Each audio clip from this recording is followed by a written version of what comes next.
Sommes-nous seuls dans l'univers? Ou bien y a-t-il d'autres planètes Terre? De tout temps, on s'est posé la question. On a enfin une chance de connaître la réponse. Sur les 50 milliards d'étoiles de type solaire de notre galaxie, 1 sur 5 est susceptible de posséder une planète habitable. Si je vous dis que vous avez une chance sur 5 de gagner au loto, c'est sûr que vous jouez. Il doit forcément exister un autre environnement propice à la vie, c'est sûr. Découvrir une autre Terre pouvant accueillir la vie est désormais à notre portée.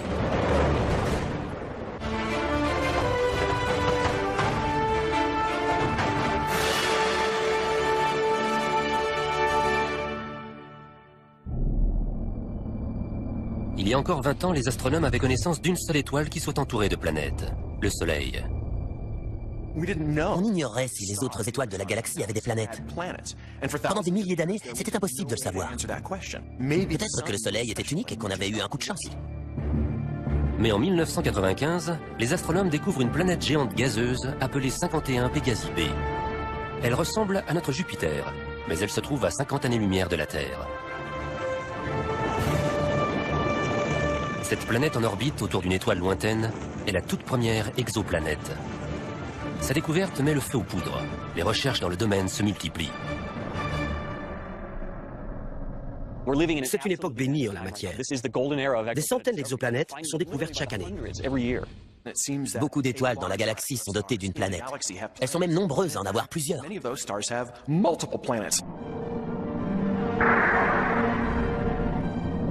La plupart des exoplanètes ont été découvertes ces 4 dernières années, grâce à un outil ayant coûté près de 600 millions de $, le télescope spatial Kepler. Pour la première fois dans l'histoire de l'humanité, Kepler nous a appris que notre Terre n'était ni unique, ni même rare. Kepler repère les étoiles dont le rayonnement diminue de manière périodique. Cette baisse, parfois infime, prouve qu'une planète vient de passer devant une étoile. Kepler observe depuis l'espace une toute petite partie du ciel. Il observe 150 000 étoiles à la recherche d'un élément qui révèle la présence de planètes en orbite autour d'elle. Chaque fois qu'une planète passe devant son étoile, elle bloque un peu de sa lumière. En mesurant la luminosité, on voit qu'elle baisse, puis qu'elle remonte une fois que la planète est passée. Kepler repère des planètes, mais il est incapable de nous dire si elles sont de type rocheux et donc potentiellement habitables comme la Terre, ou s'il s'agit de géantes gazeuses inhospitalières comme Jupiter. Pour ce faire, les astronomes ont recours au plus puissant des télescopes terrestres.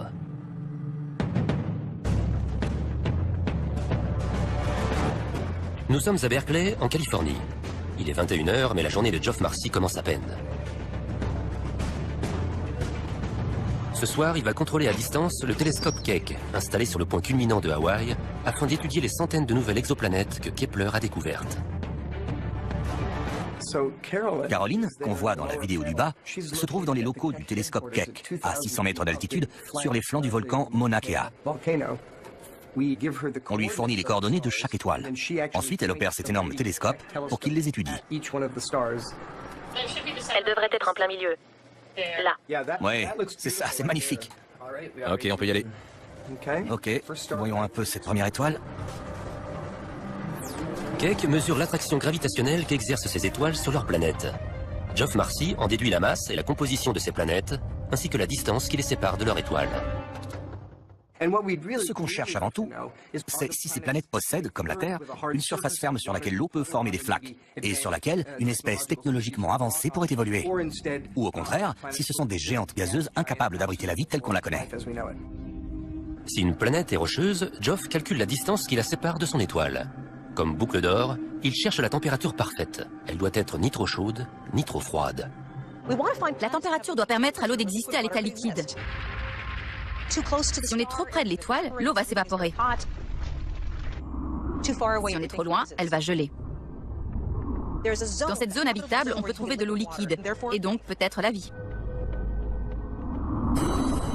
Quelques années de recherche et 2 super télescopes ont suffi aux astronomes pour réaliser un calcul jusqu'alors inconcevable. En se basant sur une toute petite portion du ciel, ils ont obtenu par extrapolation le nombre de planètes habitables qui pourraient se trouver dans la Voie lactée. Geoff Marcy et son étudiant Eric Pettigura s'apprêtent à annoncer leur découverte.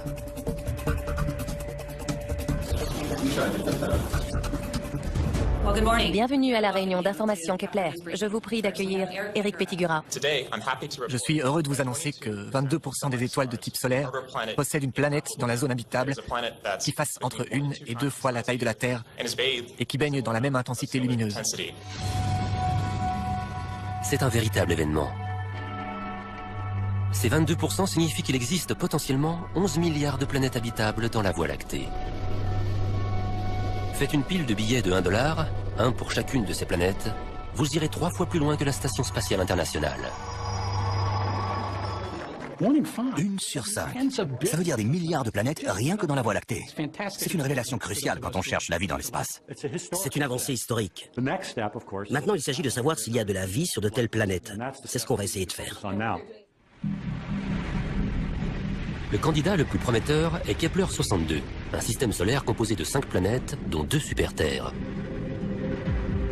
Elles sont plus grandes que la Terre, mais comme elles, ce sont des rocheuses dont l'orbite se trouve dans la zone habitable de leur étoile. La première a un rayon 40% supérieur à celui de la Terre. Pour la seconde, c'est 60%. Mais surtout, elle se trouve dans la zone habitable. À partir de là, on peut raisonnablement penser qu'elle possède des océans liquides. L'exoplanète 62F est située à l'extrémité froide de la zone habitable. À cette distance, si de l'eau s'y trouve, c'est sans doute sous la forme de glace. Mais si cette planète est dotée d'une atmosphère, l'effet de serre pourrait avoir fait fondre suffisamment d'eau pour créer des flaques dans lesquelles une forme de vie simple pourrait s'être développée. Sa grande sœur, 62E, serait visible dans le ciel en début de soirée. Située plus au centre de la zone habitable, cette planète est encore plus prometteuse en termes de biologie. Les astronomes y entrevoient un possible paradis, doté de tous les ingrédients nécessaires à la vie. Des océans parsemés de chapelets d'îles baignant dans une température tropicale. Sur Terre, ce type d'environnement est on ne peut plus favorable au développement de la vie.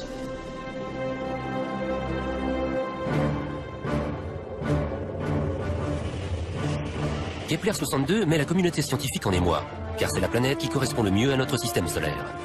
Mais une vie extraterrestre a-t-elle vraiment besoin d'une étoile pour se développer? A-t-elle seulement besoin d'une planète?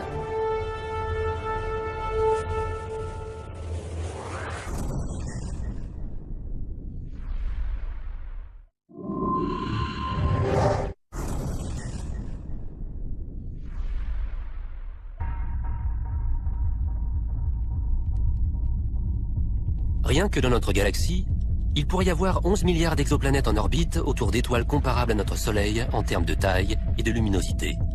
Mais ces dernières constituent seulement un quart des étoiles qui composent notre galaxie. Pourrait-il y avoir encore plus de planètes comme la Terre en orbite autour d'autres types d'étoiles? On voit ici la courbe de luminosité du transit. John Johnson cherche des exoplanètes orbitant autour de petites naines rouges. Celles-ci constituent la majorité des étoiles de la galaxie. Ce qu'on voit ici, c'est une image du Soleil prise il y a quelques heures de ça. Ici, on voit une image d'artiste de ce à quoi ressemble une naine rouge. Les naines rouges sont si petites et si peu lumineuses qu'elles sont invisibles à l'œil nu depuis la Terre. Mais si on pouvait les voir, voici à quoi ressemblerait le ciel. Les naines rouges sont 3 fois plus nombreuses que les autres étoiles, et de nombreuses planètes semblables à la Terre gravitent autour d'elles. On sait qu'une naine rouge a environ 1,5 planètes. C'est une moyenne globale. Cela veut dire qu'il y a environ 200 milliards de planètes de la taille de la Terre en orbite autour de naines rouges dans la galaxie. Les naines rouges sont le rêve de tous les chasseurs d'exoplanètes. De nombreuses planètes de la taille de la Terre gravitent autour d'elles, et elles sont beaucoup plus faciles à repérer. Voici l'éclipse que provoque une planète en passant devant une étoile. On voit qu'elle couvre une fraction beaucoup plus large de la surface d'une naine rouge. Comme le signal est plus clair, ces planètes sont plus faciles à détecter si elles gravitent autour de petites étoiles. Mais l'orbite de ces planètes présente une différence majeure par rapport à la Terre. C'est comme si vous preniez les planètes telluriques de notre système solaire et que vous les rétrécissiez jusqu'à ce qu'elles aient des périodes orbitales de 30 jours environ. Elles sont très proches de leur étoile. Pour qu'une planète soit ici habitable, elle doit être plus proche de son étoile, car les naines rouges irradient beaucoup moins d'énergie que notre Soleil. Leur zone habitable s'en trouve rétrécie. La surface d'une planète habitable gravitant autour d'une naine rouge baignerait dans une lumière cramoisie. Il suffirait de lever la tête pour apercevoir d'autres rocheuses. Certaines sembleraient 8 fois plus grandes que notre Lune et traverseraient le ciel en moins d'1 heure.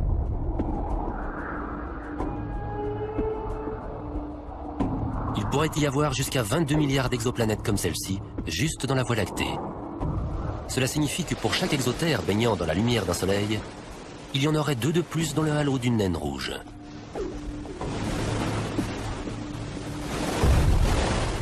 Ce sont de petites étoiles de rien du tout.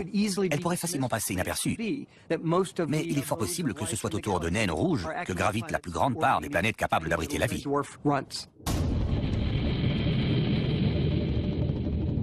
Il y a 20 ans, nous avions connaissance d'une seule planète pouvant accueillir la vie. Aujourd'hui, ce nombre pourrait bien être passé à 33 milliards. Soit 5 planètes par terrien, hommes, femmes ou enfants.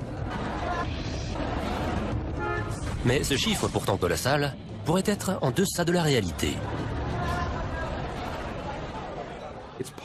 Il est possible que les formes de vie dominantes soient présentes non pas sur des planètes, mais sur des lunes. Très vite, en cherchant des exoplanètes, les astronomes se sont étonnés de trouver des géantes gazeuses, comparables à Jupiter, gravitant dans la zone habitable de leur Soleil. Ces planètes pourraient-elles être dotées d'exolunes? On découvre surtout des planètes de la taille de Jupiter. Mais parmi elles, beaucoup se trouvent à une distance de leur étoile comparable à la distance Terre-Soleil. Donc même si elle est inhospitalière, une telle planète pourrait avoir une lune dotée d'une atmosphère sur laquelle la vie pourrait se développer. Le plus vaste de ces mondes rocheux pourrait ressembler à notre planète. Il pourrait y avoir des milliards d'exolunes dans l'univers. Certaines avec une surface de glace recouvrant des océans, d'autres volcaniques, crachant leurs entrailles dans l'espace, et même des paradis fourmillants de vie.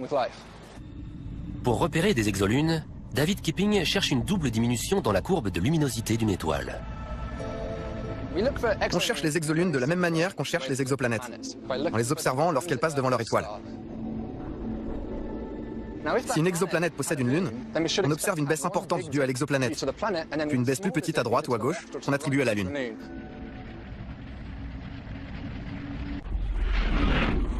Ces lunes, situées dans des zones habitables, pourraient donc abriter la vie. Mais grâce à une bizarrerie géologique, il est également possible que des lunes se trouvant à des millions de kilomètres d'une zone habitable soient de potentielles candidates. Les exoplanètes ont une seule manière de se réchauffer. Elles utilisent le rayonnement de leur étoile. Mais les lunes ont 2 possibilités. La chaleur de leur étoile, mais aussi le réchauffement par effet de marée. Une lune a souvent une orbite elliptique. La distance qui la sépare de sa planète est donc variable. Lorsqu'elle en est proche, la force gravitationnelle de la planète peut provoquer un soulèvement de son paysage sur plusieurs mètres de hauteur, une sorte de marée rocheuse. Un phénomène de cette ampleur génère des frictions qui réchauffent le cœur de la Lune. Si la marée est suffisamment importante, elle peut même donner à la Lune une température propre à la vie, et ce, à n'importe quelle distance de sa planète. Imaginez que vous gravitez autour d'une planète gigantesque, avec une source de lumière au loin. Cette lumière est suffisante pour la photosynthèse, mais pas pour réchauffer votre environnement. C'est votre interaction gravitationnelle avec cette énorme planète qui réchauffe votre environnement. Vous pouvez donc potentiellement devenir un havre hospitalier. Si elles existent, ces exolunes pourraient nous réserver l'une des vues les plus spectaculaires de l'univers.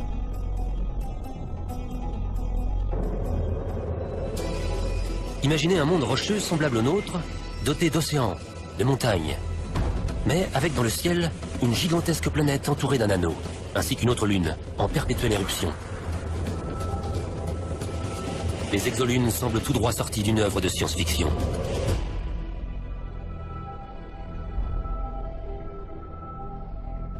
C'est une idée qui est très à la mode. Toutes les histoires de science-fiction se passent sur des lunes maintenant, plus sur des planètes. C'est fascinant, esthétiquement parlant. Ça fait une jolie couverture de livre. Une planète avec son anneau, surplombant une ville extraterrestre. Mais s'agit-il encore de science-fiction? S'il existe des lunes semblables à la Terre et abritant la vie, on les découvrira dans les 2 prochaines années. Avec des milliards de lunes et de planètes habitables dans l'univers, comment ne pas croire à l'existence d'une vie extraterrestre? Une étonnante stratégie devrait bientôt permettre aux chercheurs d'en apporter la preuve.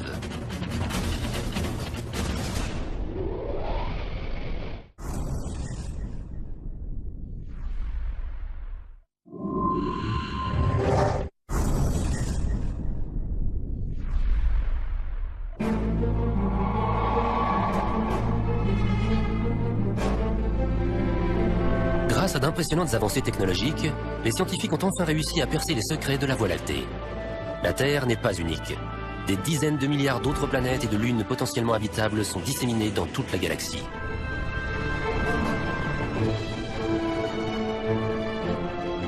Mais comment faire pour découvrir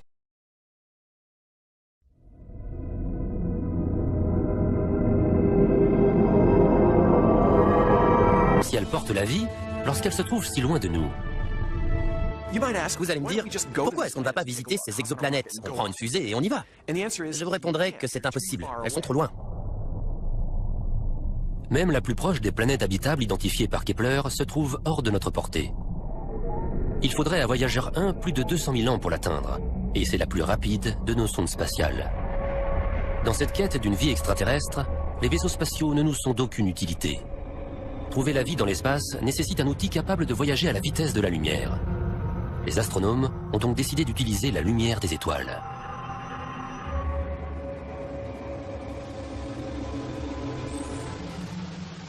Il y a plusieurs centaines d'années, on a réalisé qu'on pouvait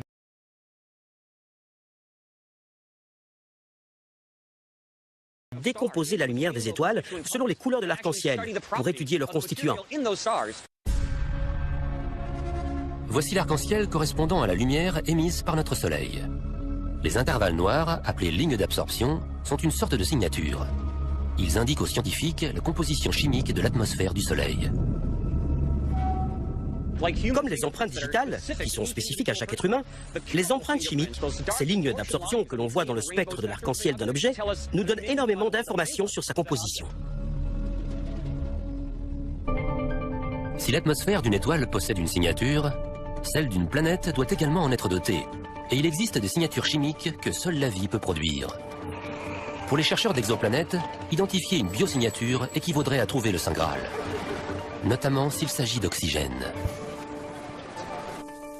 L'air que nous respirons a été produit par des organismes unicellulaires microscopiques qui ont rejeté des petites quantités d'oxygène pendant des milliards d'années jusqu'à créer les niveaux d'oxygène actuels. C'est la façon la plus simple de repérer la vie n'importe où dans l'univers, car il ne peut y avoir d'oxygène libre dans l'atmosphère que s'il y a de la vie.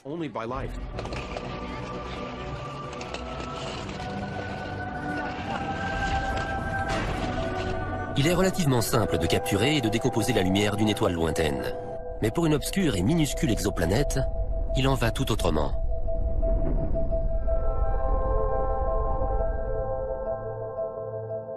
L'étoile est très lumineuse et l'exoplanète est très sombre, alors qu'elles sont très proches. C'est comme observer une luciole placée devant un spot. C'est une véritable catastrophe. Il faut trouver un moyen d'obscurcir l'étoile, de bloquer sa lumière, pour arriver à détecter la lumière très faible que renvoie l'exoplanète. Face à cet obstacle de taille, scientifiques et ingénieurs ont mis au point un dispositif audacieux, le Starshade. Ce large écran spatial se déploierait à une distance de 50 000 km d'un télescope robotique, afin de bloquer la lumière des étoiles distantes. Si ce dispositif fonctionne, nous pourrons pour la toute première fois observer directement des exoplanètes de taille similaire à la Terre, comme si l'on recréait une éclipse solaire. On pourrait penser que la meilleure stratégie serait d'utiliser un écran circulaire. Mais il y a un problème, c'est que la lumière se courbe. Elle contourne les bords de l'écran et revient vers son centre, ce qui gâche complètement ce que vous étiez en train d'essayer de faire, à savoir bloquer la lumière. En forme de fleur, Starshade empêche la lumière de contourner l'écran. Il faut installer de petites extensions, comme des pétales, tout autour de cet écran circulaire. Ça éloigne la lumière de son centre et ça l'obscurcit pour que l'exoplanète puisse bien ressortir. À condition que Starshade puisse un jour décoller. Abandonné pendant des années, le projet vient d'être repris par une équipe déterminée à prendre, grâce à lui, la première photographie d'une exoterre. Aujourd'hui, les ingénieurs de la NASA testent le mécanisme chargé d'ouvrir les délicats pétales de Starshade une fois que ce dernier aura été déployé dans l'espace. Cette armature aura la taille d'une maison. Chacun de ces 60 points devra être placé au micromètre près. C'est notre troisième essai. À chaque fois, on fait autrement, parce qu'il se passe toujours quelque chose que l'on n'avait pas prévu. Sans doute qu'aujourd'hui, aussi, on aura des surprises. Les ingénieurs observent le déploiement de cette délicate structure. Ils sont prêts à interrompre le test à tout moment. Attendez, doucement.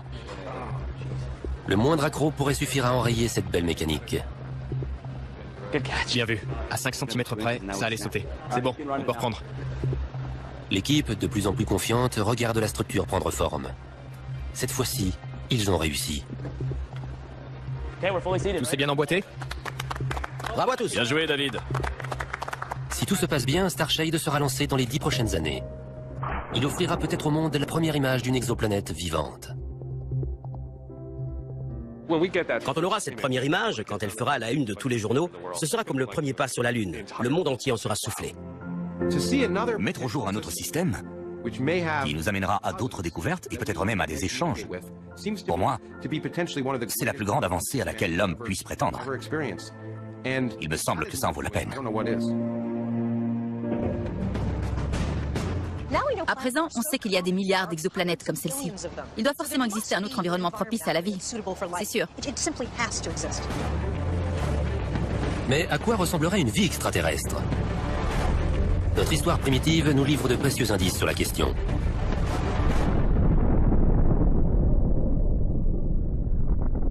La Terre est née du chaos cosmique qui régnait il y a 4,5 milliards d'années.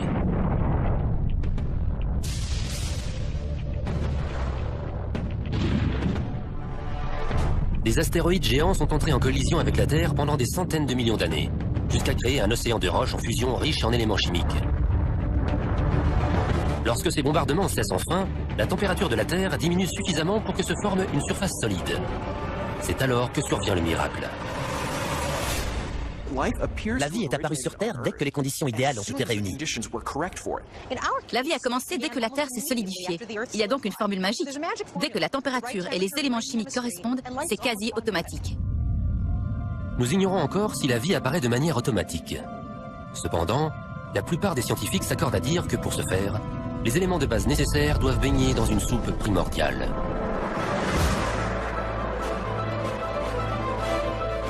Toute vie, qu'elle soit animale ou végétale, qu'elle peuple le ciel ou les entrailles de la Terre, est fondée sur la même base chimique. De longues chaînes d'ADN composées d'éléments chimiques comme le carbone, l'hydrogène et le phosphore. En fouillant le ciel à l'aide de leurs télescopes, les scientifiques ont découvert que les composants nécessaires à la vie sont présents partout. Dans les astéroïdes, dans les nuages gazeux et dans les étoiles.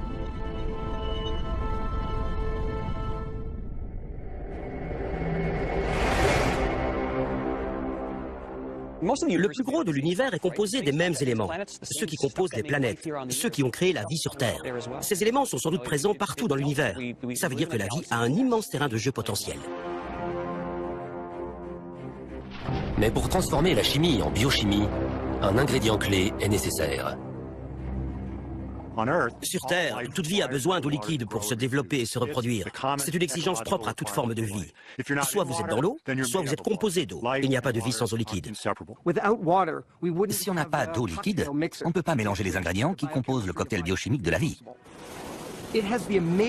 Elle a une propriété stupéfiante, à savoir qu'elle détache les molécules et qu'elle les aide à se réorganiser pour adopter de nouvelles formes complexes. Par exemple, celle d'un acide aminé, d'une protéine ou d'un brin d'ADN. Le pouvoir de l'eau est tel qu'elle peut maintenir la vie dans les conditions chimiques les plus extrêmes, comme au lac Mono en Californie. Cette eau est 3 fois plus salée que l'océan, et si alcaline qu'elle brûle la peau à travers les vêtements. Aucune vie ne devrait être possible ici. Et pourtant, on y trouve une foule de bactéries et d'organismes multicellulaires. Les exobiologistes étudient ce type d'habitat extrême afin de comprendre où la vie pourrait être possible ailleurs dans la galaxie. En étudiant ces environnements, on définit les limites de la vie. La température, la salinité, les pH possibles, on en tire une sorte de guide pour savoir comment chercher la vie sur d'autres planètes. Si elles sont dotées d'eau liquide, des exoplanètes pourraient donc abriter la vie. Mais sous quelle forme? Les extraterrestres nous sont étrangers par définition. On ne sait pas à quoi ils ressemblent. Des hypothèses sont toutefois possibles à partir de ce que nous savons de ces environnements. Sur les planètes gravitant autour de naines rouges, la végétation serait violette et non verte, afin de tirer un maximum d'énergie d'une lumière faible et rouge. La science-fiction est peuplée d'êtres étranges, mais en vérité, les extraterrestres pourraient bien nous ressembler. La science-fiction se trompe. Je pense que dans ces autres mondes possibles, les choses pourraient être comme sur Terre. Les poissons ressembleraient à des poissons dans n'importe quel océan, parce que c'est la meilleure façon de se déplacer dans l'eau. Sur Terre, l'évolution a favorisé des formes similaires dans des environnements identiques. Il est donc facile de confondre un dauphin et un requin, même si l'un est un mammifère et l'autre un poisson. Il y a donc fort à parier que les créatures peuplant un océan extraterrestre auront elles aussi cette forme effilée caractéristique. Elles seront différentes du point de vue biochimique, mais nous semblerons familières, car la forme des organismes vivants est déterminée par des interactions entre la physique et la biomécanique. Et ce sera la même chose sur d'autres planètes. Les oiseaux ressembleront à des oiseaux, les poissons à des poissons. C'est à l'intérieur qu'ils seront différents. Les exoplanètes sont incroyablement distantes de la Terre. Des milliers d'années pourraient s'écouler avant qu'il nous soit possible de croiser le regard d'un extraterrestre. Entendre sa voix, en revanche, pourrait être possible bien avant cela.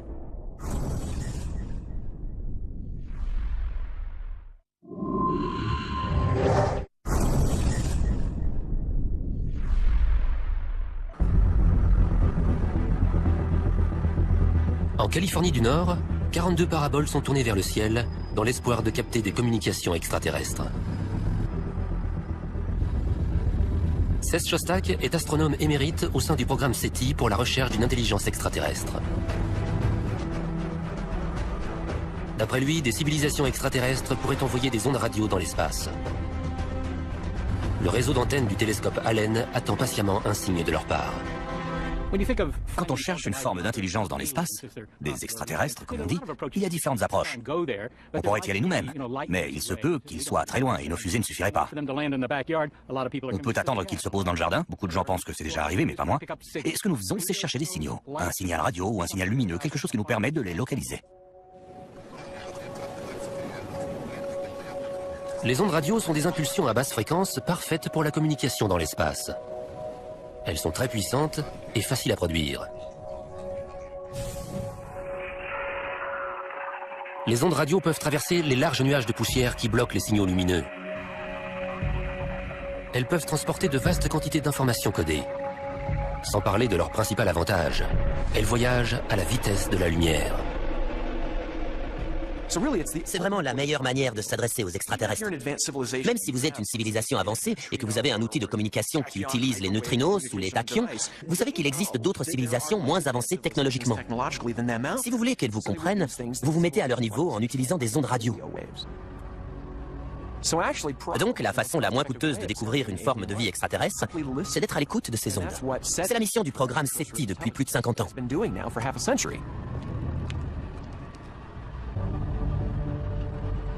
Jusqu'ici, le programme n'a encore rien détecté. Les astronomes comme Seth restent optimistes et pensent que leur recherche sera payante sur le long terme. Mais le temps presse. Dans 50 ans, SETI aura scanné l'ensemble du ciel. S'il se prolonge, le silence radio renverra les scientifiques à la case départ. L'expérience donnera des résultats dans les 40 prochaines années. Si on n'a rien détecté d'ici là, il faudra en conclure que soit les extraterrestres n'existent pas, soit ils n'utilisent pas les ondes radio, soit on s'y est mal pris. Mais si ça doit marcher, ce sera très bientôt. Les ondes radio ne sont pas la seule manière dont les extraterrestres pourraient communiquer. S'ils sont présents dans des systèmes solaires comprenant plusieurs planètes rapprochées les unes des autres, ils pourraient utiliser des faisceaux laser pour communiquer d'une planète à l'autre. Geoff Marcy pense qu'il est possible de capter ces signaux laser à l'aide d'un télescope optique géant du type de Keck. Voici une étoile qui a deux planètes. À ce moment précis, elles sont alignées entre elles et avec la Terre. Donc, si les deux colonies communiquent entre elles d'une planète à l'autre à l'aide d'ondes radio ou de laser, on espère pouvoir intercepter cette communication. Ou en tout cas, ce qui pourrait déborder jusqu'à nous qui les espionnons. Ce soir, pas de signaux laser. Mais qui sait ce que nous réserve demain? Si jamais E.T. nous contactait, que ferions-nous? Lui répondrait-on? Lui expliquerait-on qui nous sommes, nos cultures et nos traditions? Nos avancées scientifiques? Et dans quelle langue? Il faudrait envoyer beaucoup d'informations, parce que la transmission n'irait sans doute que dans un sens. À 100 années-lumière de distance, le signal met 100 ans à arriver et 100 ans à revenir avec une réponse. Mieux vaut tout envoyer d'un coup. Moi, j'enverrai les serveurs de Google. Je leur enverrai Internet pour voir ce qu'ils en font.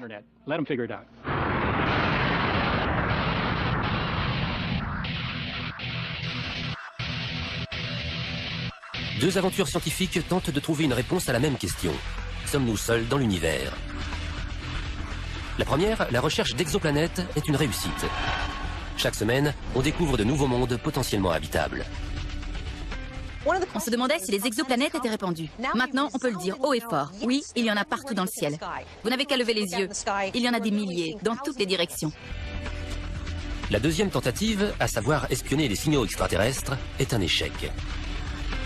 50 ans d'écoute à l'aide de matériel de pointe n'ont donné aucun résultat. On cherche désespérément à surprendre une conversation entre deux civilisations extraterrestres à l'aide de radiotélescopes. Jusqu'ici, aucun résultat, c'est le silence radio.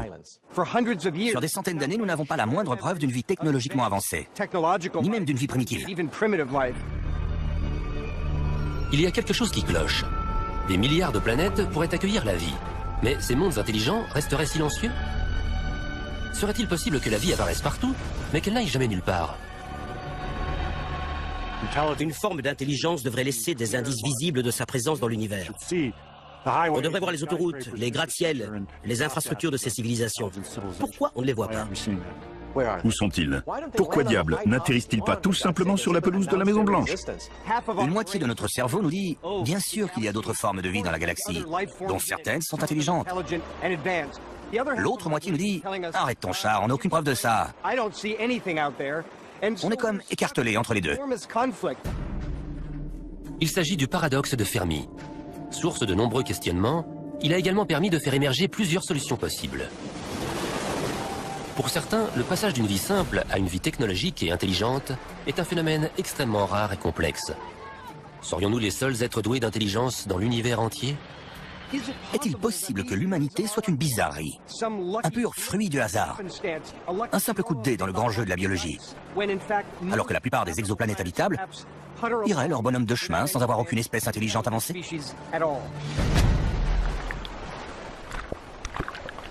Notre évolution est le résultat d'une série d'heureux hasards et de coïncidences cosmiques peu susceptibles de se répéter exactement dans le même ordre.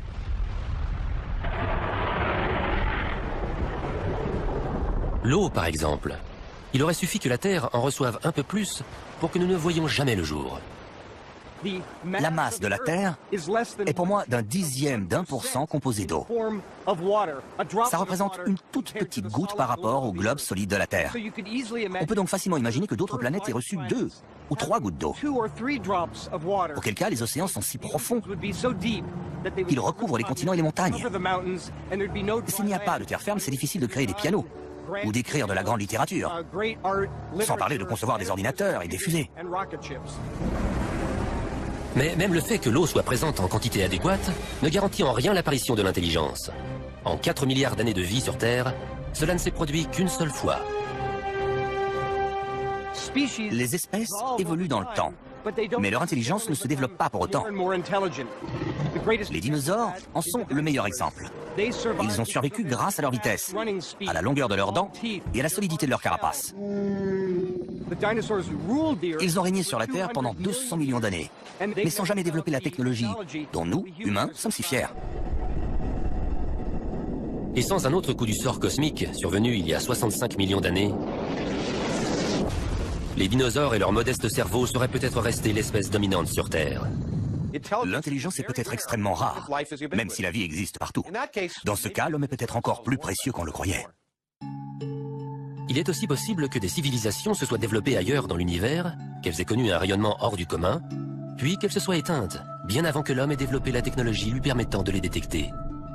L'intelligence est une arme à double tranchant. Si les civilisations disparaissent au bout de quelques centaines de milliers d'années, nous avons encore moins de chances de les trouver. Une chose est sûre, partir à la recherche d'autres civilisations que la nôtre a changé notre propre regard sur l'humanité. À présent, nous savons que notre Terre n'est qu'un petit point bleu parmi des milliers de planètes pouvant abriter la vie. Il y a 20 ans, l'idée qu'il existe d'autres terres en orbite autour d'autres soleils n'était que pure spéculation. Maintenant, c'est quelque chose que l'on peut prouver. C'est fascinant. Chaque jour, de nouvelles possibilités sont révélées. La vie pourrait exister sur des mondes semblables aux nôtres, sur des planètes en orbite autour d'étoiles naines, ou même sur des satellites appartenant à des géantes gazeuses. Nous sommes en train de vivre une période de croissance exponentielle dans le nombre des exoplanètes que nous découvrons, mais aussi dans la variété d'endroits où nous les trouvons. Ces découvertes remettent profondément en question notre perspective sur la vie humaine, et sur l'existence d'autres formes de vie extraterrestres. Pour moi, la vie est partout. Et comme il y a plus de 100 milliards d'étoiles dans la Voie lactée, je serais vraiment surpris qu'aucune intelligence ne se soit développée ailleurs dans notre galaxie. J'ai hâte que nous puissions prouver que la vie existe ailleurs que sur la Terre. Je me fiche que ce soit une bactérie ou une civilisation douée d'intelligence. Ce sera la preuve que nous ne sommes pas seuls. Et ça va tout changer.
Sommes-nous seuls dans l'univers? Ou bien y a-t-il d'autres planètes Terre? De tout temps, on s'est posé la question. On a enfin une chance de connaître la réponse. Sur les 50 milliards d'étoiles de type solaire de notre galaxie, 1 sur 5 est susceptible de posséder une planète habitable. Si je vous dis que vous avez une chance sur 5 de gagner au loto, c'est sûr que vous jouez. Il doit forcément exister un autre environnement propice à la vie, c'est sûr. Découvrir une autre Terre pouvant accueillir la vie est désormais à notre portée.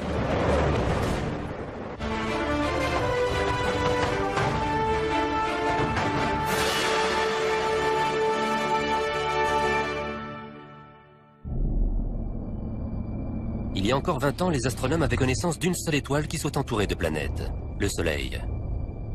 On ignorait si les autres étoiles de la galaxie avaient des planètes. Pendant des milliers d'années, c'était impossible de le savoir. Peut-être que le Soleil était unique et qu'on avait eu un coup de chance. Mais en 1995, les astronomes découvrent une planète géante gazeuse appelée 51 Pégasi b. Elle ressemble à notre Jupiter, mais elle se trouve à 50 années-lumière de la Terre. Cette planète en orbite autour d'une étoile lointaine est la toute première exoplanète. Sa découverte met le feu aux poudres. Les recherches dans le domaine se multiplient.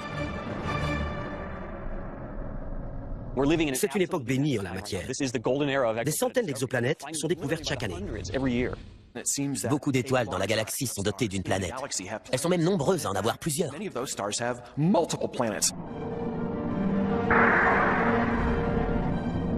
La plupart des exoplanètes ont été découvertes ces 4 dernières années, grâce à un outil ayant coûté près de 600 millions de $, le télescope spatial Kepler.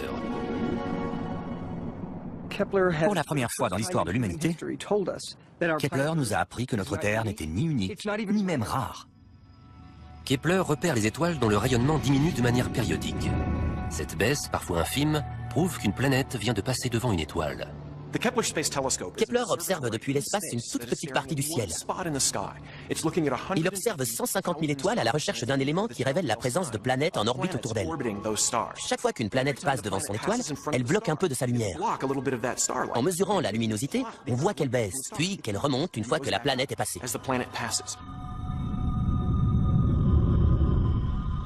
Kepler repère des planètes, mais il est incapable de nous dire si elles sont de type rocheux et donc potentiellement habitables comme la Terre, ou s'il s'agit de géantes gazeuses inhospitalières comme Jupiter.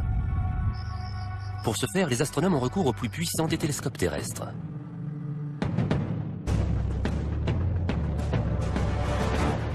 Nous sommes à Berkeley, en Californie. Il est 21 h, mais la journée de Geoff Marcy commence à peine. Ce soir, il va contrôler à distance le télescope Keck, installé sur le point culminant de Hawaï, afin d'étudier les centaines de nouvelles exoplanètes que Kepler a découvertes. Caroline, qu'on voit dans la vidéo du bas, se trouve dans les locaux du télescope Keck, à 600 mètres d'altitude, sur les flancs du volcan Mauna Kea. On lui fournit les coordonnées de chaque étoile. Ensuite, elle opère cet énorme télescope pour qu'il les étudie. Elle devrait être en plein milieu. Là. Ouais, c'est ça, c'est magnifique. Ok, on peut y aller. Ok, voyons un peu cette première étoile. Keck mesure l'attraction gravitationnelle qu'exercent ces étoiles sur leur planète. Geoff Marcy en déduit la masse et la composition de ces planètes, ainsi que la distance qui les sépare de leur étoile.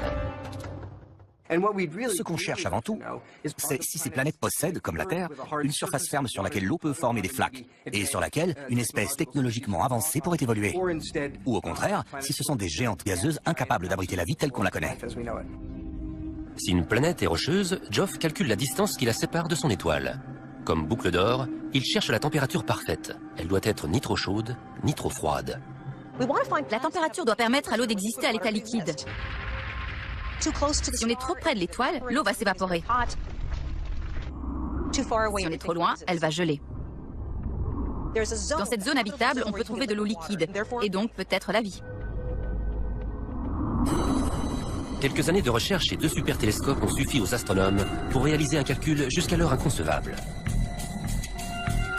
En se basant sur une toute petite portion du ciel, ils ont obtenu par extrapolation le nombre de planètes habitables qui pourraient se trouver dans la Voie lactée.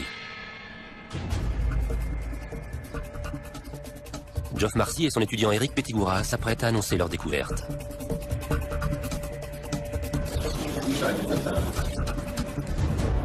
Bienvenue à la réunion d'information Kepler. Je vous prie d'accueillir Eric Pettigura. Je suis heureux de vous annoncer que 22% des étoiles de type solaire possèdent une planète dans la zone habitable qui fasse entre 1 et 2 fois des ondes radio. Donc, la façon la moins coûteuse de découvrir une forme de vie extraterrestre, c'est d'être à l'écoute de ces ondes. C'est la mission du programme SETI depuis plus de 50 ans.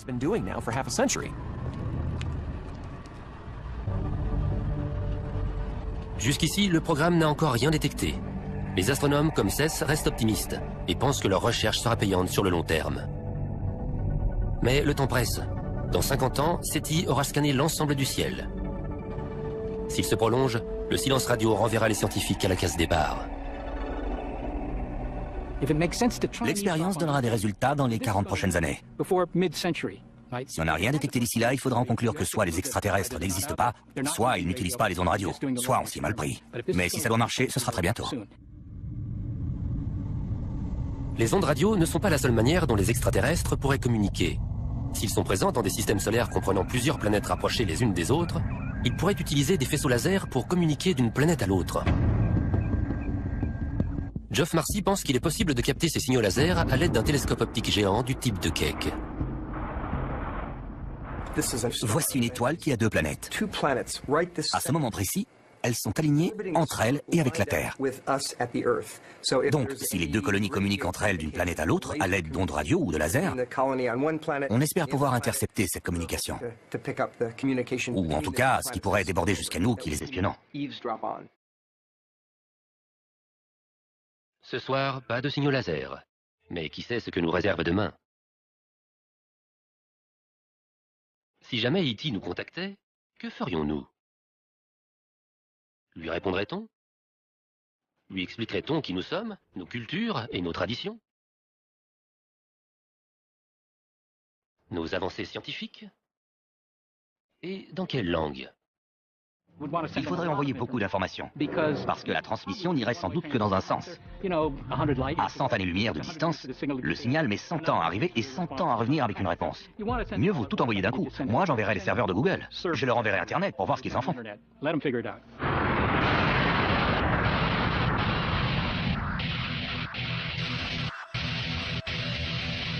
Deux aventures scientifiques tentent de trouver une réponse à la même question. Sommes-nous seuls dans l'univers? La première, la recherche d'exoplanètes, est une réussite. Chaque semaine, on découvre de nouveaux mondes potentiellement habitables. On se demandait si les exoplanètes étaient répandues. Maintenant, on peut le dire haut et fort. Oui, il y en a partout dans le ciel. Vous n'avez qu'à lever les yeux. Il y en a des milliers, dans toutes les directions. La deuxième tentative, à savoir espionner les signaux extraterrestres, est un échec. 50 ans d'écoute à l'aide de matériel de pointe n'ont donné aucun résultat. On cherche désespérément à surprendre une conversation entre deux civilisations extraterrestres à l'aide de radiotélescopes. Jusqu'ici, aucun résultat, c'est le silence radio. Sur des centaines d'années, nous n'avons pas la moindre preuve d'une vie technologiquement avancée, ni même d'une vie primitive. Il y a quelque chose qui cloche. Des milliards de planètes pourraient accueillir la vie. Mais ces mondes intelligents resteraient silencieux? Serait-il possible que la vie apparaisse partout, mais qu'elle n'aille jamais nulle part? Une forme d'intelligence devrait laisser des indices visibles de sa présence dans l'univers. On devrait voir les autoroutes, les gratte-ciels, les infrastructures de ces civilisations. Pourquoi on ne les voit pas? Où sont-ils? Pourquoi diable n'atterrissent-ils pas tout simplement sur la pelouse de la Maison Blanche? Une moitié de notre cerveau nous dit « Bien sûr qu'il y a d'autres formes de vie dans la galaxie, dont certaines sont intelligentes. » L'autre moitié nous dit « Arrête ton char, on n'a aucune preuve de ça. » On est comme écartelés entre les deux. Il s'agit du paradoxe de Fermi. Source de nombreux questionnements, il a également permis de faire émerger plusieurs solutions possibles. Pour certains, le passage d'une vie simple à une vie technologique et intelligente est un phénomène extrêmement rare et complexe. Serions-nous les seuls êtres doués d'intelligence dans l'univers entier? Est-il possible que l'humanité soit une bizarrerie, un pur fruit du hasard, un simple coup de dé dans le grand jeu de la biologie, alors que la plupart des exoplanètes habitables iraient leur bonhomme de chemin sans avoir aucune espèce intelligente avancée?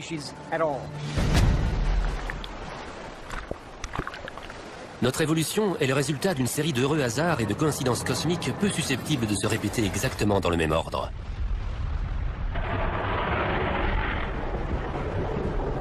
L'eau, par exemple. Il aurait suffi que la Terre en reçoive un peu plus pour que nous ne voyions jamais le jour. La masse de la Terre est pour moi d'un dixième d'1% composé d'eau.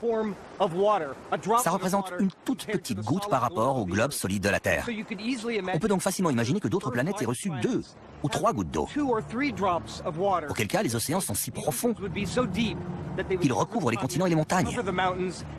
S'il n'y a pas de terre ferme, c'est difficile de créer des pianos ou d'écrire de la grande littérature, sans parler de concevoir des ordinateurs et des fusées. Mais même le fait que l'eau soit présente en quantité adéquate ne garantit en rien l'apparition de l'intelligence. En 4 milliards d'années de vie sur Terre, cela ne s'est produit qu'une seule fois. Les espèces évoluent dans le temps, mais leur intelligence ne se développe pas pour autant. Les dinosaures en sont le meilleur exemple. Ils ont survécu grâce à leur vitesse, à la longueur de leurs dents et à la solidité de leur carapace. Ils ont régné sur la Terre pendant 200 millions d'années, mais sans jamais développer la technologie dont nous, humains, sommes si fiers. Et sans un autre coup du sort cosmique survenu il y a 65 millions d'années, les dinosaures et leur modeste cerveau seraient peut-être restés l'espèce dominante sur Terre. L'intelligence est peut-être extrêmement rare, même si la vie existe partout. Dans ce cas, l'homme est peut-être encore plus précieux qu'on le croyait. Il est aussi possible que des civilisations se soient développées ailleurs dans l'univers, qu'elles aient connu un rayonnement hors du commun, puis qu'elles se soient éteintes, bien avant que l'homme ait développé la technologie lui permettant de les détecter. L'intelligence est une arme à double tranchant.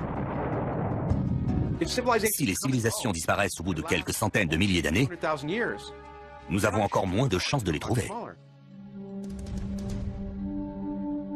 Une chose est sûre, partir à la recherche d'autres civilisations que la nôtre a changé notre propre regard sur l'humanité. À présent, nous savons que notre Terre n'est qu'un petit point bleu parmi des milliers de planètes pouvant abriter la vie. Il y a 20 ans, l'idée qu'il existe d'autres terres en orbite autour d'autres soleils n'était que pure spéculation. Maintenant, c'est quelque chose que l'on peut prouver. C'est fascinant. L'homme puisse prétendre. Il me semble que ça en vaut la peine. À présent, on sait qu'il y a des milliards d'exoplanètes comme celle-ci. Il doit forcément exister un autre environnement propice à la vie. C'est sûr. Mais à quoi ressemblerait une vie extraterrestre? Notre histoire primitive nous livre de précieux indices sur la question.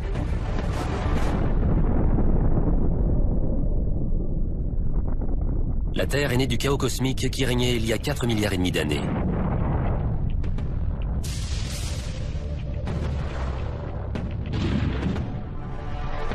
des astéroïdes géants sont entrés en collision avec la Terre pendant des centaines de millions d'années, jusqu'à créer un océan de roches en fusion riche en éléments chimiques. Lorsque ces bombardements cessent enfin, la température de la Terre diminue suffisamment pour que se forme une surface solide. C'est alors que survient le miracle. La vie est apparue sur Terre dès que les conditions idéales ont été réunies. La vie a commencé dès que la Terre s'est solidifiée. Il y a donc une formule magique. Dès que la température et les éléments chimiques correspondent, c'est quasi automatique. Nous ignorons encore si la vie apparaît de manière automatique. Cependant, la plupart des scientifiques s'accordent à dire que pour ce faire, les éléments de base nécessaires doivent baigner dans une soupe primordiale.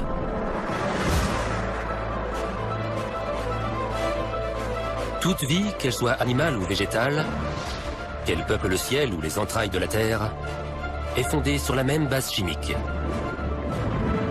De longues chaînes d'ADN composées d'éléments chimiques comme le carbone, l'hydrogène et le phosphore.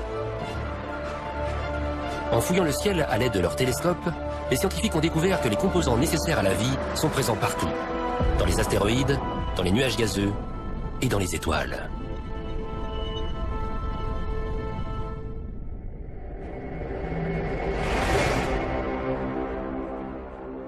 Le plus gros de l'univers est composé des mêmes éléments, ceux qui composent les planètes, ceux qui ont créé la vie sur Terre. Ces éléments sont sans doute présents partout dans l'univers.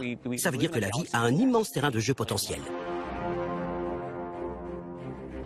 Mais pour transformer la chimie en biochimie, un ingrédient clé est nécessaire. Sur Terre, toute vie a besoin d'eau liquide pour se développer et se reproduire. C'est une exigence propre à toute forme de vie. Soit vous êtes dans l'eau, soit vous êtes composé d'eau. Il n'y a pas de vie sans eau liquide. Si on n'a pas d'eau liquide, on ne peut pas mélanger les ingrédients qui composent le cocktail biochimique de la vie. Elle a une propriété stupéfiante, à savoir qu'elle détache les molécules et qu'elle les aide à se réorganiser pour adopter de nouvelles formes complexes. Par exemple, celle d'un acide aminé, d'une protéine ou d'un brin d'ADN. Le pouvoir de l'eau est tel qu'elle peut maintenir la vie dans les conditions chimiques les plus extrêmes, comme au lac Mono en Californie. Cette eau est 3 fois plus salée que l'océan, et si alcaline qu'elle brûle la peau à travers les vêtements. Aucune vie ne devrait être possible ici. Et pourtant, on y trouve une foule de bactéries et d'organismes multicellulaires. Les exobiologistes étudient ce type d'habitat extrême afin de comprendre où la vie pourrait être possible ailleurs dans la galaxie. En étudiant ces environnements, on définit les limites de la vie. La température, la salinité, les pH possibles, on en tire une sorte de guide pour savoir comment chercher la vie sur d'autres planètes. Si elles sont dotées d'eau liquide, des exoplanètes pourraient donc abriter la vie. Mais sous quelle forme? Les extraterrestres nous sont étrangers par définition. On ne sait pas à quoi ils ressemblent. Des hypothèses sont toutefois possibles à partir de ce que nous savons de ces environnements. Sur les planètes gravitant autour de naines rouges, la végétation serait violette et non verte, afin de tirer un maximum d'énergie d'une lumière faible et rouge. La science-fiction est peuplée d'êtres étranges, mais en vérité, les extraterrestres pourraient bien nous ressembler. La science-fiction se trompe. Je pense que dans ces autres mondes possibles, les choses pourraient être comme sur Terre. Les poissons ressembleraient à des poissons dans n'importe quel océan, parce que c'est la meilleure façon de se déplacer dans l'eau. Sur Terre, l'évolution a favorisé des formes similaires dans des environnements identiques. Il est donc facile de confondre un dauphin et un requin, même si l'un est un mammifère et l'autre un poisson. Il y a donc fort à parier que les créatures peuplant un océan extraterrestre auront elles aussi cette forme effilée caractéristique. Elles seront différentes du point de vue biochimique, mais nous semblerons familières, car la forme des organismes vivants est déterminée par des interactions entre la physique et la biomécanique. Et ce sera la même chose sur d'autres planètes. Les oiseaux ressembleront à des oiseaux, les poissons à des poissons. C'est à l'intérieur qu'ils seront différents. Les exoplanètes sont incroyablement distantes de la Terre. Des milliers d'années pourraient s'écouler avant qu'il nous soit possible de croiser le regard d'un extraterrestre. Entendre sa voix, en revanche, pourrait être possible bien avant cela.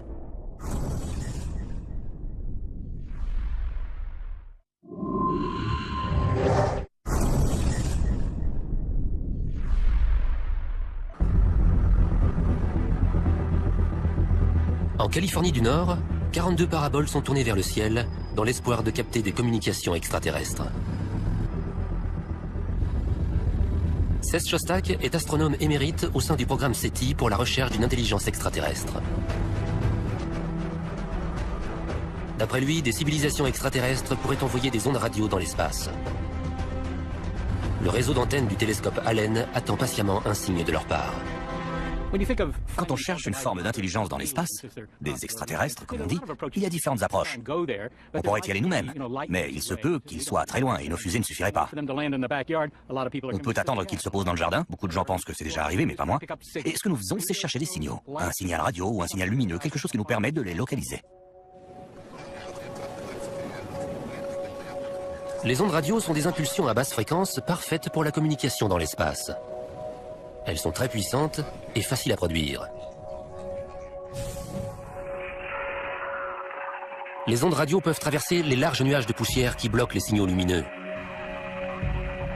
Elles peuvent transporter de vastes quantités d'informations codées. Sans parler de leur principal avantage, elles voyagent à la vitesse de la lumière. C'est vraiment la meilleure manière de s'adresser aux extraterrestres. Même si vous êtes une civilisation avancée et que vous avez un outil de communication qui utilise les neutrinos ou les tachyons, vous savez qu'il existe d'autres civilisations moins avancées technologiquement. Si vous voulez qu'elles vous comprennent, vous vous mettez à leur niveau en utilisant... Les astronomes y entrevoient un possible paradis, doté de tous les ingrédients nécessaires à la vie. Des océans parsemés de chapelets d'îles baignant dans une température tropicale. Sur Terre, ce type d'environnement est on ne peut plus favorable au développement de la vie.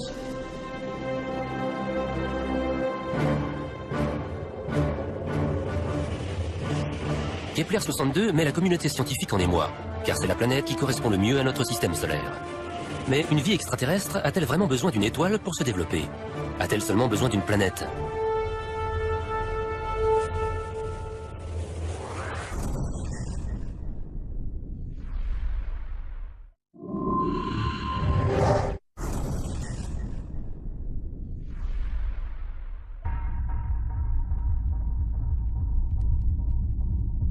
Rien que dans notre galaxie, il pourrait y avoir 11 milliards d'exoplanètes en orbite autour d'étoiles comparables à notre Soleil en termes de taille et de luminosité. Mais ces dernières constituent seulement un quart des étoiles qui composent notre galaxie. Pourrait-il y avoir encore plus de planètes comme la Terre en orbite autour d'autres types d'étoiles? On voit ici la courbe de luminosité du transit. John Johnson cherche des exoplanètes orbitant autour de petites naines rouges. Celles-ci constituent la majorité des étoiles de la galaxie. Ce qu'on voit ici, c'est une image du Soleil, prise il y a quelques heures de ça. Ici, on voit une image d'artiste de ce à quoi ressemble une naine rouge. Les naines rouges sont si petites et si peu lumineuses qu'elles sont invisibles à l'œil nu depuis la Terre. Mais si on pouvait les voir, voici à quoi ressemblerait le ciel. Les naines rouges sont 3 fois plus nombreuses que les autres étoiles, et de nombreuses planètes semblables à la Terre gravitent autour d'elles. On sait qu'une naine rouge a environ 1,5 planètes. C'est une moyenne globale. Cela veut dire qu'il y a environ 200 milliards de planètes de la taille de la Terre en orbite autour de naines rouges dans la galaxie. Les naines rouges sont le rêve de tous les chasseurs d'exoplanètes. De nombreuses planètes de la taille de la Terre gravitent autour d'elles, et elles sont beaucoup plus faciles à repérer. Voici l'éclipse que provoque une planète en passant devant une étoile. On voit qu'elle couvre une fraction beaucoup plus large de la surface d'une naine rouge. Comme le signal est plus clair, ces planètes sont plus faciles à détecter si elles gravitent autour de petites étoiles. Mais l'orbite de ces planètes présente une différence majeure par rapport à la Terre. C'est comme si vous preniez les planètes telluriques de notre système solaire et que vous les rétrécissiez jusqu'à ce qu'elles aient des périodes orbitales de 30 jours environ. Elles sont très proches de leur étoile. Pour qu'une planète soit ici habitable, elle doit être plus proche de son étoile, car les naines rouges irradient beaucoup moins d'énergie que notre Soleil. Leur zone habitable s'en trouve rétrécie. La surface d'une planète habitable gravitant autour d'une naine rouge baignerait dans une lumière cramoisie. Il suffirait de lever la tête pour apercevoir d'autres rocheuses. Certaines sembleraient 8 fois plus grandes que notre Lune et traverseraient le ciel en moins d'1 heure.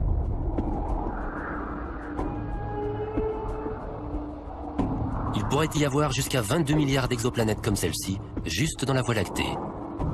Cela signifie que pour chaque exotère baignant dans la lumière d'un soleil, il y en aurait 2 de plus dans le halo d'une naine rouge.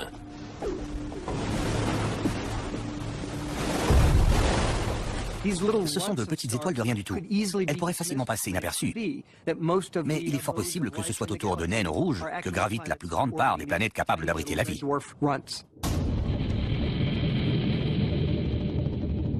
Il y a 20 ans, nous avions connaissance d'une seule planète pouvant accueillir la vie.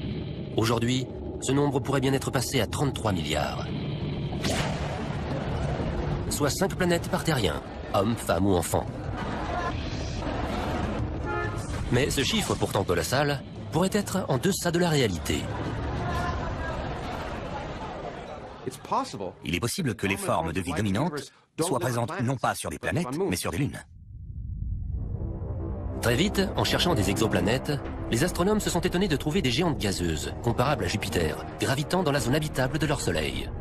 Ces planètes pourraient-elles être dotées d'exolunes? On découvre surtout des planètes de la taille de Jupiter. Mais parmi elles, beaucoup se trouvent à une distance de leur étoile comparable à la distance Terre-Soleil.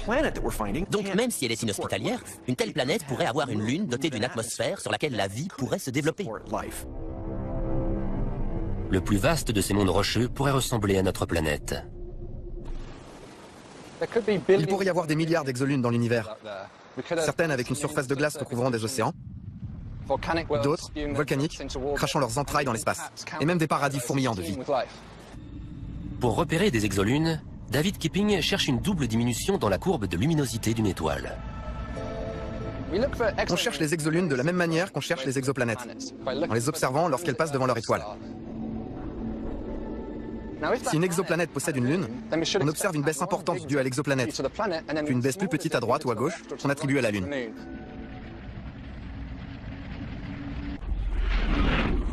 Ces lunes, situées dans des zones habitables, pourraient donc abriter la vie.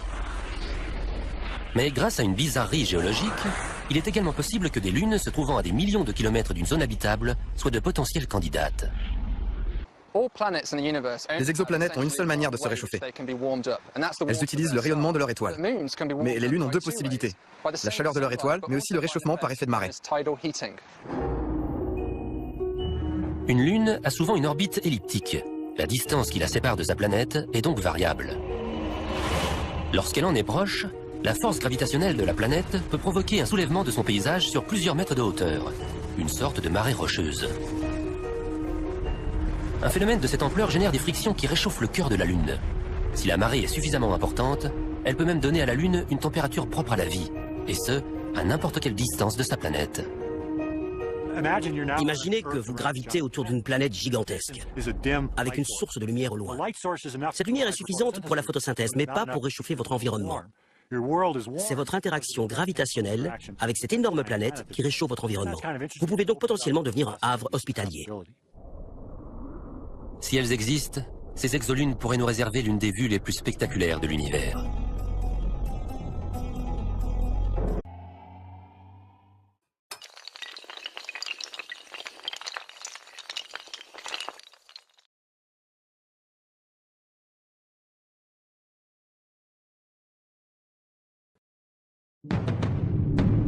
Sommes-nous seuls dans l'univers, ou bien y a-t-il d'autres planètes Terre? De tout temps, on s'est posé la question. On a enfin une chance de connaître la réponse. Sur les 50 milliards d'étoiles de type solaire de notre galaxie, 1 sur 5 est susceptible de posséder une planète habitable. Si je vous dis que vous avez une chance sur 5 de gagner au loto, c'est sûr que vous jouez. Il doit forcément exister un autre environnement propice à la vie, c'est sûr. Découvrir une autre Terre pouvant accueillir la vie est désormais à notre portée.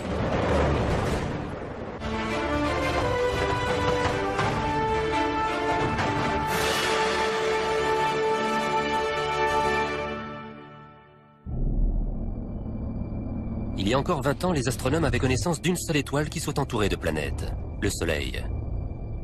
On ignorait si les autres étoiles de la galaxie avaient des planètes. Pendant des milliers d'années, c'était impossible de le savoir. Peut-être que le Soleil était unique et qu'on avait eu un coup de chance.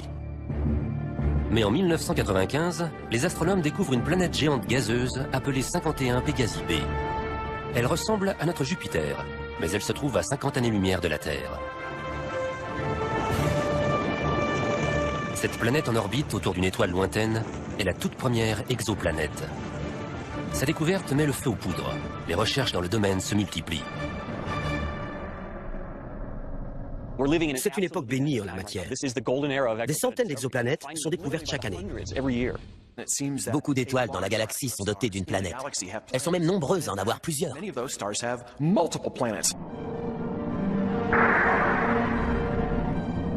La plupart des exoplanètes ont été découvertes ces 4 dernières années, grâce à un outil ayant coûté près de 600 millions de $, le télescope spatial Kepler. Pour la première fois dans l'histoire de l'humanité, Kepler nous a appris que notre Terre n'était ni unique, ni même rare. Kepler repère les étoiles dont le rayonnement diminue de manière périodique. Cette baisse, parfois infime, prouve qu'une planète vient de passer devant une étoile. Kepler observe depuis l'espace une toute petite partie du ciel. Il observe 150 000 étoiles à la recherche d'un élément qui révèle la présence de planètes en orbite autour d'elle. Chaque fois qu'une planète passe devant son étoile, elle bloque un peu de sa lumière. En mesurant la luminosité, on voit qu'elle baisse, puis qu'elle remonte une fois que la planète est passée. Kepler repère des planètes, mais il est incapable de nous dire si elles sont de type rocheux et donc potentiellement habitables comme la Terre, ou s'il s'agit de géantes gazeuses inhospitalières comme Jupiter. Pour ce faire, les astronomes ont recours au plus puissant des télescopes terrestres.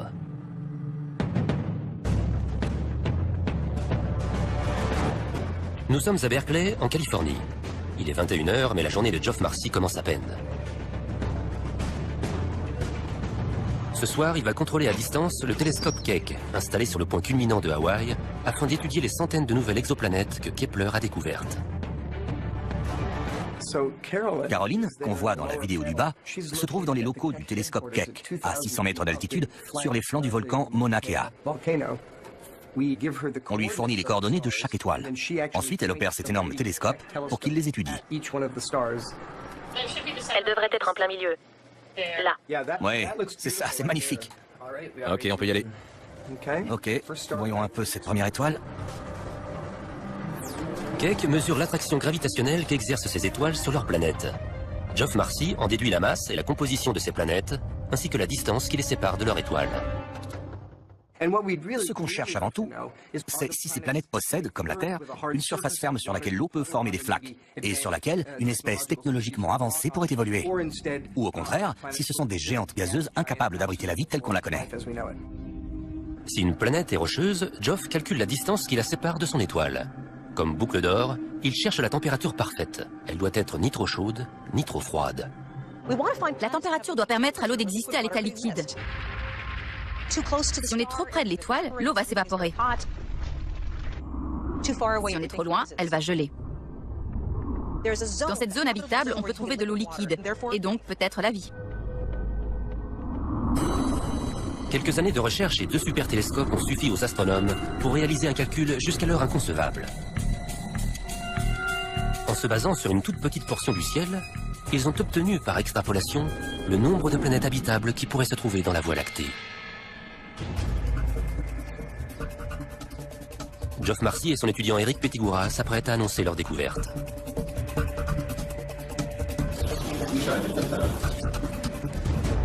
Bienvenue à la réunion d'information Kepler. Je vous prie d'accueillir Eric Pettigura.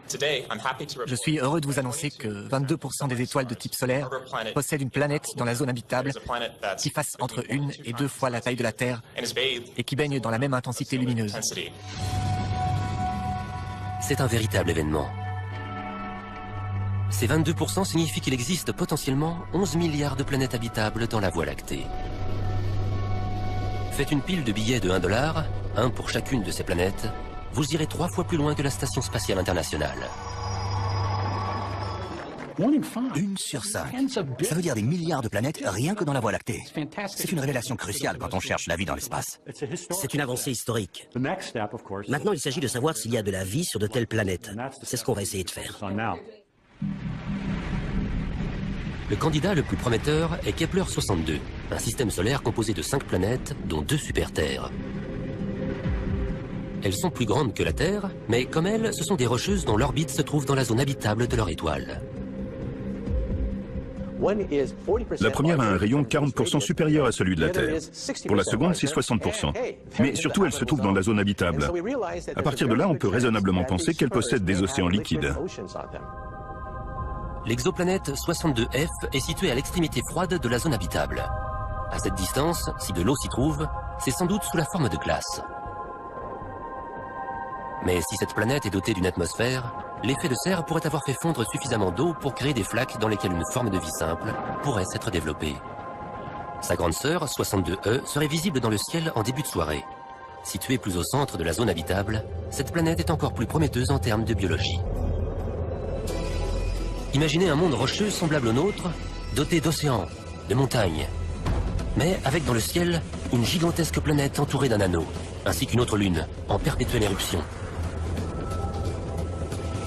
Les exolunes semblent tout droit sortis d'une œuvre de science-fiction.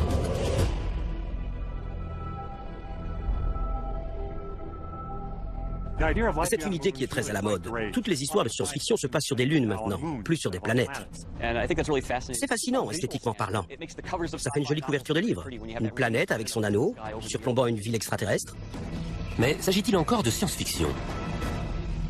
S'il existe des lunes semblables à la Terre et abritant la vie, on les découvrira dans les 2 prochaines années. Avec des milliards de lunes et de planètes habitables dans l'univers, comment ne pas croire à l'existence d'une vie extraterrestre? Une étonnante stratégie devrait bientôt permettre aux chercheurs d'en apporter la preuve.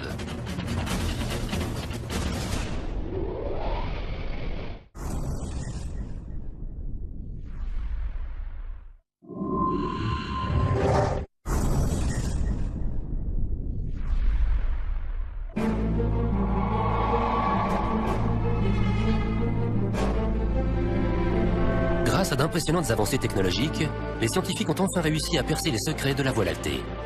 La Terre n'est pas unique. Des dizaines de milliards d'autres planètes et de lunes potentiellement habitables sont disséminées dans toute la galaxie.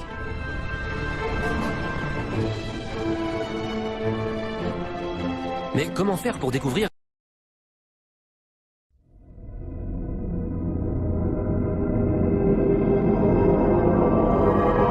si elle porte la vie lorsqu'elle se trouve si loin de nous? Vous allez me dire, pourquoi est-ce qu'on ne va pas visiter ces exoplanètes? On prend une fusée et on y va. Je vous répondrai que c'est impossible, elles sont trop loin. Même la plus proche des planètes habitables identifiées par Kepler se trouve hors de notre portée. Il faudrait à Voyageur 1 plus de 200 000 ans pour l'atteindre, et c'est la plus rapide de nos sondes spatiales. Dans cette quête d'une vie extraterrestre, les vaisseaux spatiaux ne nous sont d'aucune utilité. Trouver la vie dans l'espace nécessite un outil capable de voyager à la vitesse de la lumière. Les astronomes ont donc décidé d'utiliser la lumière des étoiles.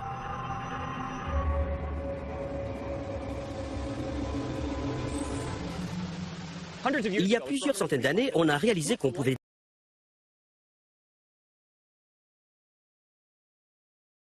décomposer la lumière des étoiles selon les couleurs de l'arc-en-ciel pour étudier leurs constituants. Voici l'arc-en-ciel correspondant à la lumière émise par notre Soleil. Les intervalles noirs, appelés lignes d'absorption, sont une sorte de signature. Ils indiquent aux scientifiques la composition chimique de l'atmosphère du Soleil.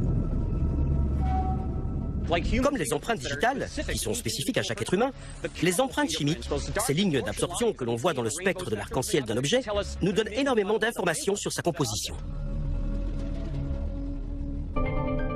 Si l'atmosphère d'une étoile possède une signature, celle d'une planète doit également en être dotée. Et il existe des signatures chimiques que seule la vie peut produire. Pour les chercheurs d'exoplanètes, identifier une biosignature équivaudrait à trouver le Saint Graal. Notamment s'il s'agit d'oxygène. L'air que nous respirons a été produit par des organismes unicellulaires microscopiques qui ont rejeté des petites quantités d'oxygène pendant des milliards d'années jusqu'à créer les niveaux d'oxygène actuels. C'est la façon la plus simple de repérer la vie n'importe où dans l'univers, car il ne peut y avoir d'oxygène libre dans l'atmosphère que s'il y a de la vie.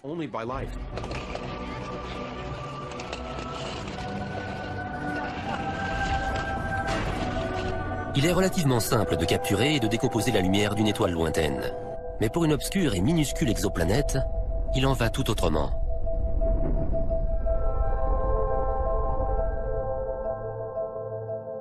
L'étoile est très lumineuse et l'exoplanète est très sombre, alors qu'elles sont très proches. C'est comme observer une luciole placée devant un spot. C'est une véritable catastrophe.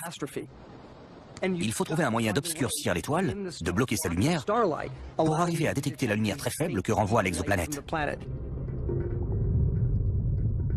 Face à cet obstacle de taille, scientifiques et ingénieurs ont mis au point un dispositif audacieux, le Starshade. Ce large écran spatial se déploierait à une distance de 50 000 km d'un télescope robotique, afin de bloquer la lumière des étoiles distantes. Si ce dispositif fonctionne, nous pourrons pour la toute première fois observer directement des exoplanètes de taille similaire à la Terre, comme si l'on recréait une éclipse solaire. On pourrait penser que la meilleure stratégie serait d'utiliser un écran circulaire. Mais il y a un problème, c'est que la lumière se courbe. Elle contourne les bords de l'écran et revient vers son centre, ce qui gâche complètement ce que vous étiez en train d'essayer de faire, à savoir bloquer la lumière. En forme de fleur, Starshade empêche la lumière de contourner l'écran. Il faut installer de petites extensions, comme des pétales, tout autour de cet écran circulaire. Ça éloigne la lumière de son centre et ça l'obscurcit pour que l'exoplanète puisse bien ressortir. À condition que Starshade puisse un jour décoller. Abandonné pendant des années, le projet vient d'être repris par une équipe déterminée à prendre, grâce à lui, la première photographie d'une exoterre.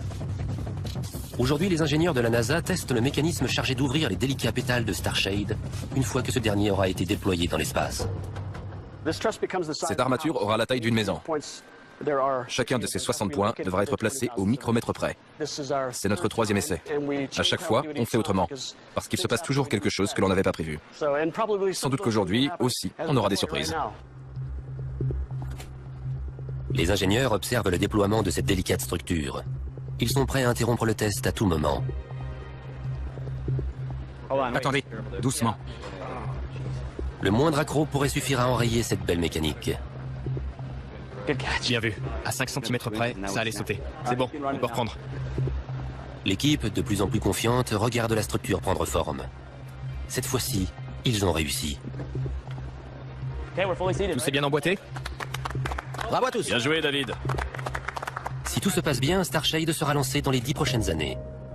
Il offrira peut-être au monde la première image d'une exoplanète vivante. Quand on aura cette première image, quand elle fera la une de tous les journaux, ce sera comme le premier pas sur la Lune. Le monde entier en sera soufflé. Mettre au jour un autre système qui nous amènera à d'autres découvertes et peut-être même à des échanges. Pour moi, c'est la plus grande avancée à laquelle